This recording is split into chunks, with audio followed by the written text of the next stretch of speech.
Hey guys, it's Lightwing here and I'm back with another video, and today I'm going to be talking about the Game Gear. The Game Gear was one of my first, if not the first, dedicated console I had. It was the first, I'd say, most serious or most dedicated hardware I had to gaming, and I got it back in 1992, pretty much when around it was launched. Now, I got this when I was in Indonesia, and when I was in the mall or something like that. But it really kicked off my interest in SEGA. Really, I hadn't played too much of SEGA before that, although I probably had some of their minor consoles or handhelds before that. Maybe like the Tiger Electronics Golden Axe, I remember. Or it was probably the Sonic. I had a Sonic watch as well, but the Sega Game Gear was really the first time I had a proper Sega console. So that's just some fireworks going off in the background if you can hear that. But yeah, but for Sega, they're doing a celebration of the Game Gear for their 60th anniversary. Go Sega! And as you can see just below, this Game Gear is a Game Gear Micro, and for this video I'm going to be doing an unboxing, a bit of a comparison with its Big Daddy. Okay, with that said, I'm going to get into the unboxing. Now, it's only a very small box and there's not going to be too much to it, but yeah, this is going to be the it is a Game Gear Micro after all, so let's get into it. As you can see here, let's have a look at the box. It is pretty faithfully designed with all the correct Game Gear markings that was pretty much present on the 1992 or the early 90s release. So let's have a look around. These are the games on it: Sonic the Hedgehog, Outrun, Royal Stone, and the last one is Puyo Puyo. Okay, and the rest of the box, you can see it's got some Japanese text on it, some nice artwork, and yeah, Sega through and through pretty much. So let's give it the unboxing treatment.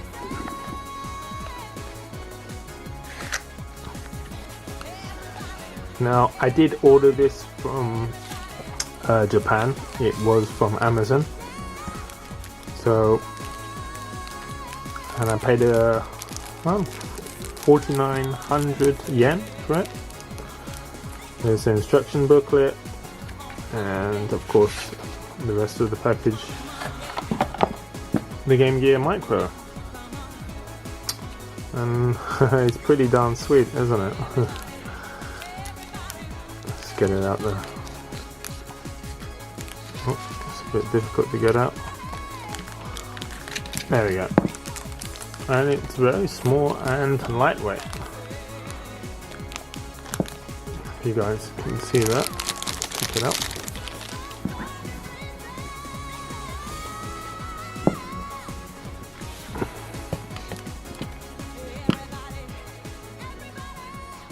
So yeah. First impressions are, I do like the design. It's very faithful to the original design,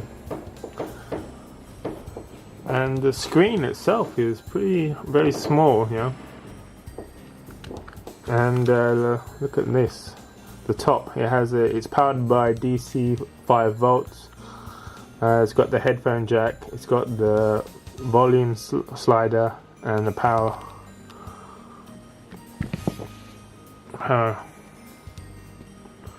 device right there. So here we have the Game Gear manual.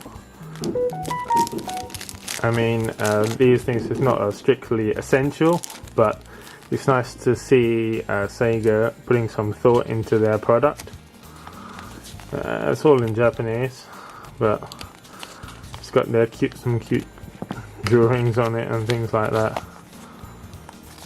Let's see how to. What they've got in here. Yeah, very Japanese. I like it though. I like it. I like that things do still come with manuals these days. Now, focusing on the Game Gear Micro, I gotta say it's very cute, and it's pretty faithful replication of the original Game Gear. Now, looking around it, the front is very accurate to how the original Game Gear looks, and testing out the buttons, I've played on the Game Gear for years, so I certainly know how they feel, and these Start and 1 and 2 feel pretty much similar, but going over to this side with the D-pad, circular pad, it does kind of feel different.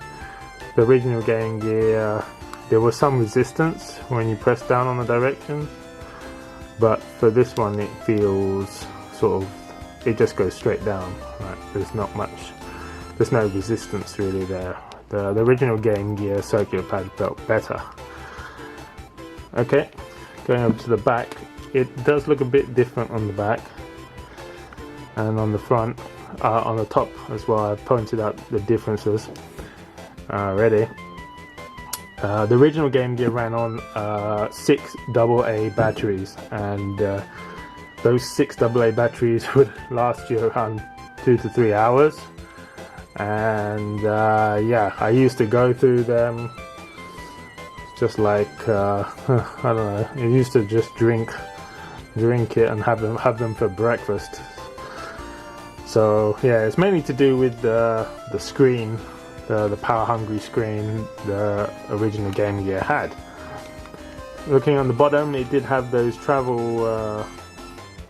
The original Game Gear did have those travel divots, I should say, those travel gaps where you could insert a tag of some sort where you could carry the Game Gear around, portable, since it is a portable. But this one, it doesn't have it, but it does have some kind of portable functionality, like kind of replica there. And yeah, so I think primarily this is not meant as a serious gaming device. I would have liked Sega to come out and make a serious Game Gear Mini kind of gaming machine. You know, very much in the vein of the current mini trend of consoles. But I have a feeling they kind of went with the thought, let's make something different, and for the 60th anniversary, and for difference, being different sake, really. And I think or maybe to play on the nostalgia factor, maybe somewhat. You know, I think most gamers wanted Sega to go ahead and just make a Game Gear Mini, really. But yeah, they've come out with a Game Gear Micro. It's not what everybody wanted, but yeah, what most gamers wanted, I should say. But it does come with each. They have made 4 different variants of this micro console.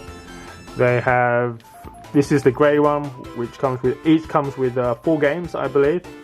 And well, there's the black one, the red one, the yellow one, and the blue one. So I have the black one here because I want, I have the original black one as well, and I wanted its micro brother, should I say.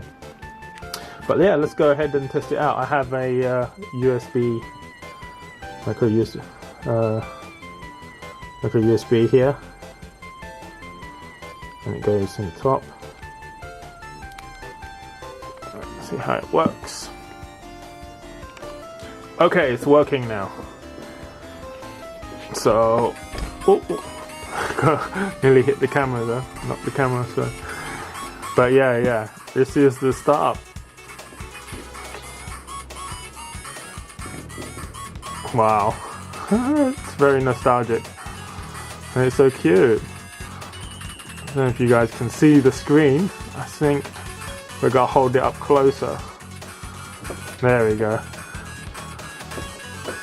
The screen is very small indeed, but I think it's gonna be playable. It's still playable, yeah.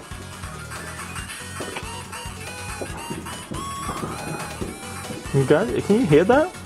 The speaker's actually pretty darn good for its size.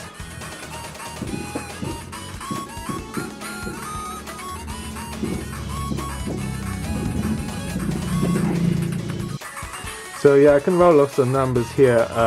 The main body size is 80 millimeters wide times 43 millimeters high and times 20 millimeters deep. Which is very small indeed.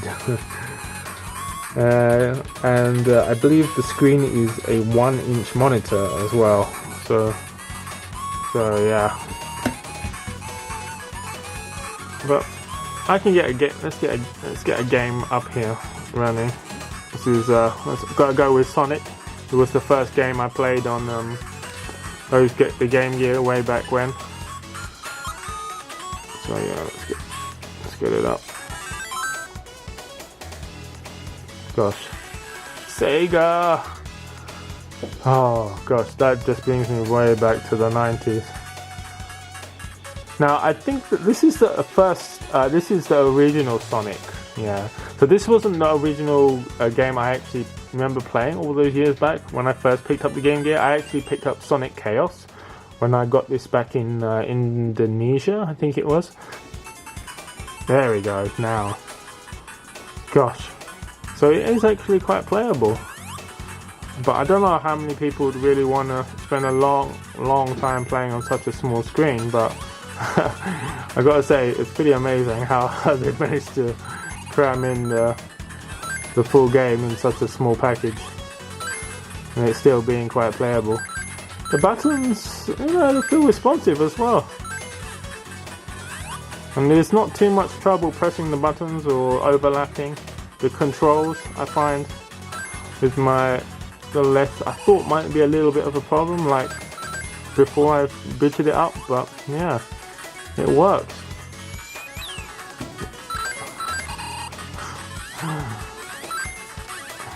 I gotta say, Sonic has to be one of like the most iconic games. You know, not just on Sega, but pretty much on any gamer's list of iconic games.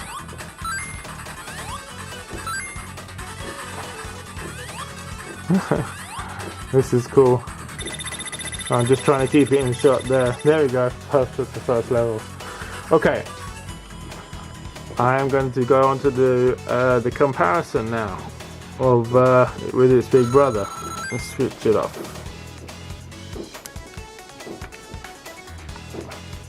So I forgot to mention this is powered by a micro USB as I am playing it now, but it also can be powered by a double battery slot of two AAA batteries. So yeah, that's its other way of powering. I'm glad it's not the 6 batteries that it used to go through, but yeah, that's an interesting if you're really, I can't imagine playing this too much in its battery mode for me personally, but yeah, that's its other power mode. And as far as the way the game's played, they play through emulation, and I think I'm willing to bet that Sega had an M2 go with the emulation for this. I mean, but I not really 100% sure on that.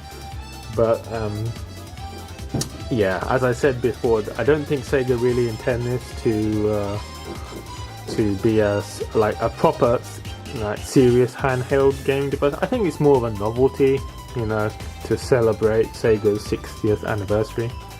But anyway, yeah, I'm gonna move on to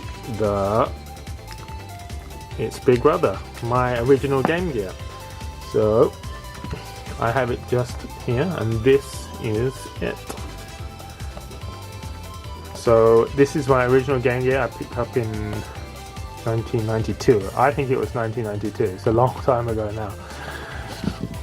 But yeah, let's have a look around this. This is pretty faithful to like 90s design kind of conventions, with its kind of chunky black look. But I love it.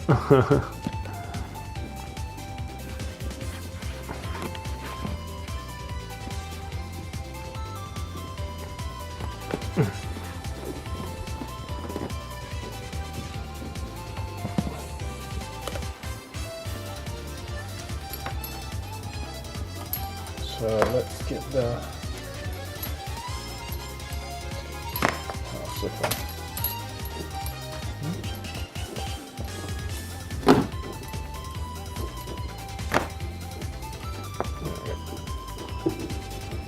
okay, so around the back of this is where it does look quite a bit different from the Game Gear Micro.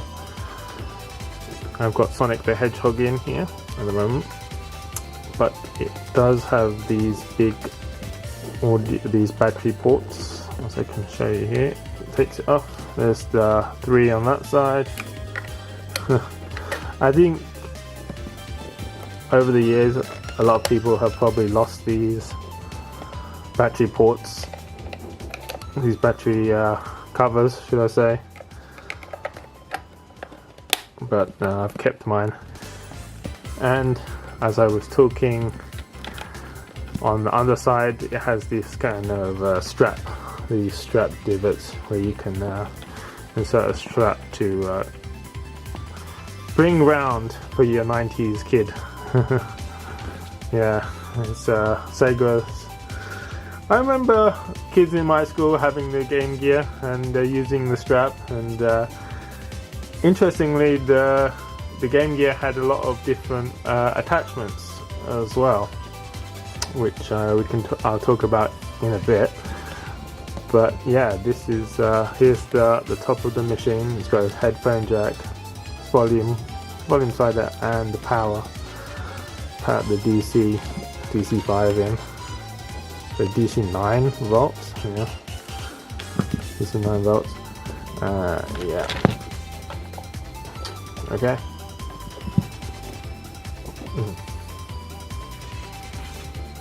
So I just want to quickly talk about what the Game Gear actually was, and essentially the Game Gear was a Master System at its core. And the Master System was really one of Sega's first, you know, semi-popular consoles, should I say? And it was really the idea of bringing a lot of the Master System games, you know, portably. And at the time, I didn't actually have a Master System myself, but yeah, the first time I'd really come into contact with Sega hardware, well, should I say, like dedicated dedicated gaming hardware, was with the Game Gear. And I know that the Sega Game Gear sold around 10 million units. I think it was around. I think pulling up some numbers here, I see it sold at 10.62 million units, and it has a CPU of Zilog Z80. The memory, it had 8 kilobytes of RAM. Its display was 3.2 square inch backlit screen, which was pretty amazing for the time. I remember this was really one of the things that really pulled me to the Game Gear. When I saw the screen for the time, there was no other competing handheld that had the same kind of you know, colors and brightness of the screen back in the time. And we're talking about the early 90s here, you know. So I think it was really one of the, you know, it was one of the things that sold the Game Gear, you know, that the screen was just so attractive for me. And when I first saw that screen, I was focused in on it, and I absolutely loved, you know, the bright colors of the screen. But with the bright screen and you know, the full color screen and the backlit screen came with, you know, a lot of power usage, and unfortunately that was the one of the Achilles heels of the Sega Game Gear, really, where the screen just drew a lot of power, and as I had said, it just went through batteries, you know, maybe 2-3 hours battery life at max. So yeah, I was always on the lookout for extra batteries once I got this console. Funnily enough, Sega also wanted to license it out to for another company to continue selling it after it was discontinued. I think it was discontinued in 1997, but it was later re-released as a budget kind of system from Majesco Entertainment in 2000. I haven't personally picked up one of those systems, but yeah, I think the main differences is just the slight color variance, but other than that, they're pretty much the same system. But yeah, there was some very nice games. I enjoyed some you know, great time gaming with this system, and it was really yeah, it was like bang, you're into the Sega world with this little console. Yeah, so as I was saying, this console is essentially a portable master system. It contains the same 8-bit CPU of a 3.5 megahertz Zilog Z80 chip, the same one as in the Master System. And the colors, it could display up to 32 colors at a time from a total palette of 4,096 colors with a frame rate of 59 hertz at a display resolution of 160 by 144 non-square pixels. One of the very cool things about the Game Gear, and I think, is that they attempted to have some kind of multimedia capabilities with it. And I was when I first found out about this as a kid, when I first got the Game Gear, is that I was completely amazed. But it could actually play TV. It had a TV tuner with it. It was one of its accessories. So yeah, it was incredible to think that you could play TV on this system back in the early 90s, portably. Like, when I first heard about this as a kid, I couldn't believe it until I actually saw the TV tuner myself. So yeah, and it also had another accessory of like a magnifying. Yeah, it had a big magnifying glass which you can strap on the front of it and make the picture bigger. Yeah, and this TV tuner could be used to tune in and watch analog TV, which was, I don't think, could be done on any other handheld at the time. I could be wrong, but I think that was one of the firsts. Sega, one of the firsts for that particular feature. Another accessory was it could connect to the car cigarette lighter to power the system while traveling. And the gear it was called the gear-to-gear cable that establishes a data connection between and there was accessory called the gear-to-gear, which is essentially like system link, where you could play multiplayer with another person who had another Game Gear. It was really very typical of Sega at the time. A lot of forward-thinking ideas and features for their consoles. Sega had a lot of ideas that were ahead of the time, really. I think, and this was way back in the early 90s. They really did they really did think about, you know, some of the features that they would wanted to implement into their system. I do remember also there was compatibility with the Master System as well, where the device called the Master Gear enabled your Game Gear to play Master System games.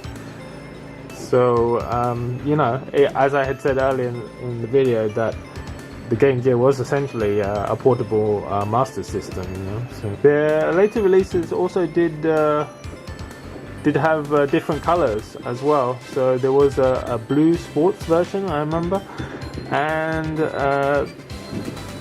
it came bundled with some games. And I do remember also a Coca-Cola version of the game, of the Game Gear. That was very cool indeed. Yeah, so there certainly were quite a few variations of the Game Gear hardware. As for the system itself, physically the Game Gear measures 210 millimeters across, 113 millimeters high, and 38 millimeters deep. So yeah, you can see just how much bigger the original, or just from the numbers, how much bigger the original hardware is.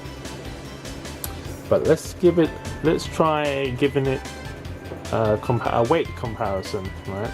Well, we've already seen the size comparison very clearly with its micro brother. So let's give it a weight comparison.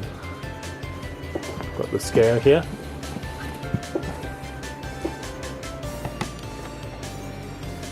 So original Game Gear comes out at 391 grams. Micro Game Gear comes out at 33 grams. Oh, okay, that's funny. Okay, right. Let's play a bit of Game Gear. Okay, I had to dim the lights here a bit just to try and get this visible, because the screen is the original screen. Okay, now I've sort of got myself in a little better position. See if I can actually. That's better. Okay, now I've got a better chance of at least finishing the first level on Sonic.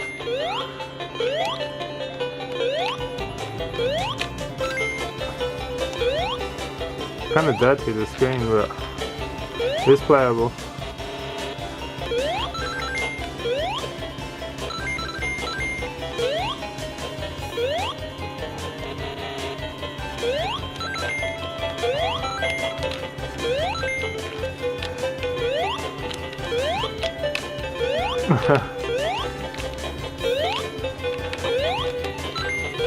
Okay. No. Alright, I think that's gonna do it. It's kind of difficult for me to play this and film at the same time. So, game over, yeah!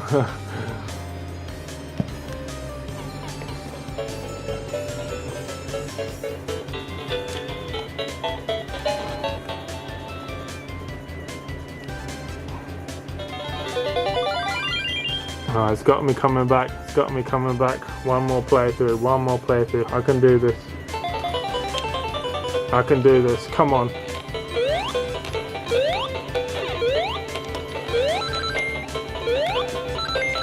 It's got the same pullers. This game's got the same pullers as I did when I first played it back in '92.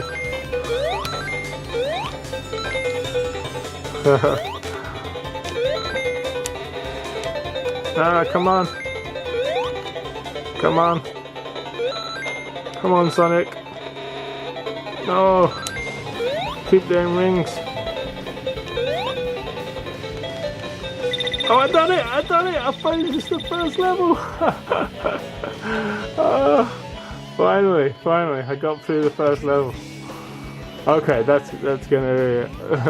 So for me, it's a very sweet little system. Even though I would have probably preferred a Game Gear Mini, but I don't know. Maybe they'll do something in the future. Maybe a Dreamcast Mini or Sega Saturn Mini is coming. I would absolutely love those consoles. I do have the Mega Drive Mini as well before, but yeah, it's. It really as I said before, this console really kickstarted things for me with me and Sega, so absolutely love it. Yeah.